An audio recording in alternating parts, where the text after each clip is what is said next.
এক রাজ্যে এক রাজা ছিল। তার দুই রানী ছিল, দুয়োরানী আর সৌরানী।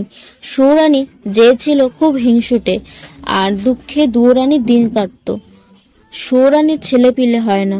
দুয়োরানীর দুই ছেলে, শীত আর বসন্ত। আহা, ছেলে নিয়ে দুয়োরানীর যে যন্ত্রণা! রাজার রাজপুত্র সৎমায়ের গঞ্জনা খেতে খেতে দিন যায়। একদিন নদীর ঘাটে স্নান করতে গিয়ে সৌরানী দুয়োরানীকে ডেকে বলল, আয় তো, তোর মাথায় খাড়খৈল্য দিয়ে দি। খাড়খৈল্য দিতে দিতে সৌরানী চুপ করে দুয়োরানীর মাথায় এক ওষুধের বড়ি টিপে দিল।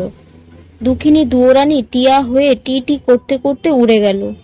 বাড়ি এসে সৌরানী বলল, দুয়োরানী তো জলে ডুবে মরে গেছে।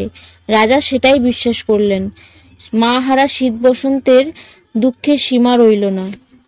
টিয়া হয়ে দুঃখিনী দুয়োরানী উঠতে উঠতে আরেক রাজার রাজ্যে গিয়ে পড়লেন। রাজা দেখেন সোনার টিয়া, রাজার এক টুকটুকে মেয়ে। সেই মেয়ে বলল, বাবা, আমি সোনার টিয়া নেব। টিয়া দুয়োরানী রাজকন্যার কাছে সোনার খাঁচায় রইলেন। দিন যায়, বছর যায়, সৌরানী গুমড়ে গুমড়ে হিংসায় পুড়ে মরে। একদিন শীত বসন্ত পাঠশালায় গিয়েছিল, কিছুই জানে না, শোনে না। বাড়িতে আসতেই সৎমা রণমূর্তি ধারণ করে তাদের গালিমন্দ করে বের করে দিল। রানী চিৎকার শুনে রাজা আসতেই সে বলল, দুয়োরানীর ছেলে আমাকে গালমন্দ দিয়েছে। শীত বসন্তে রক্ত না হলে আমি স্নান করব না।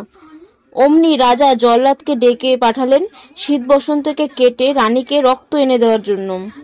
এক বনের মধ্যে জল্লাদ শীত বসন্তের রাজপ্রাসাদ খুলে গাছের ছাল পরিয়ে দিল।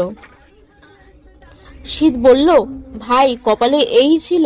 বসন্ত বলল, দাদা, আমরা কোথায় যাব? নামিয়ে রেখে দুই রাজপুত্রের বাঁধন খুলে দিয়ে ছলছল চোখে জল্লাদ বলল, রাজপুত্র, রাজার আজ্ঞা, কি করব? কোলে কাখে করে মানুষ করেছি, সেই সোনার রঙে আজ কিনা খড়গ ছোঁয়াতে হবে? আমি তা পারবো না রাজপুত্র।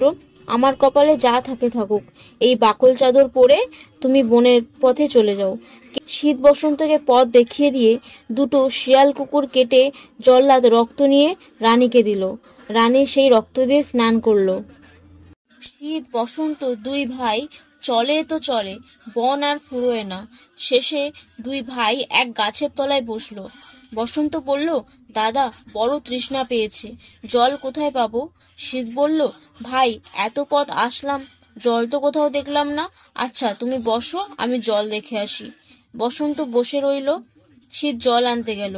যেতে যেতে অনেক দূরে গিয়ে শীত বনের মধ্যে এক সরোবর দেখতে পেল। জলের তৃষ্ণায় বসন্ত না জানি কেমন করছে, কিন্তু কিসে করে জল নেবে? তখন গায়ের যে চাদর, সেই চাদর খুলে শীত সরোবরে নামলো।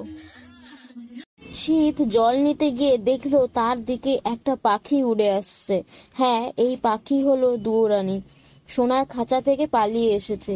দুয়োরানী তার ছেলে শীতকে চিনতে পারলো। দুয়োরানী সব কথা তার ছেলেকে বলল। শীতও সব কথা তার মাকে বলল। শীত সরোবর থেকে জল তুলে তার মায়ের মাথায় দিতেই সেই ওষুধের বড়ি ধুয়ে দুয়োরানীতে পরিণত হলো। তারপর দুয়োরানী তার ছেলেকে নিয়ে প্রাসাদে ফিরে গেল। প্রাসাদে ফিরেই রাজাকে সব কথা বলে দিল। রাজা সৌরানীকে কারাদণ্ডে রাখার আদেশ দিল। তারপর থেকে রাজা, দুয়োরানী, শীত ও বসন্ত সুখে শান্তিতে থাকতে শুরু করলো।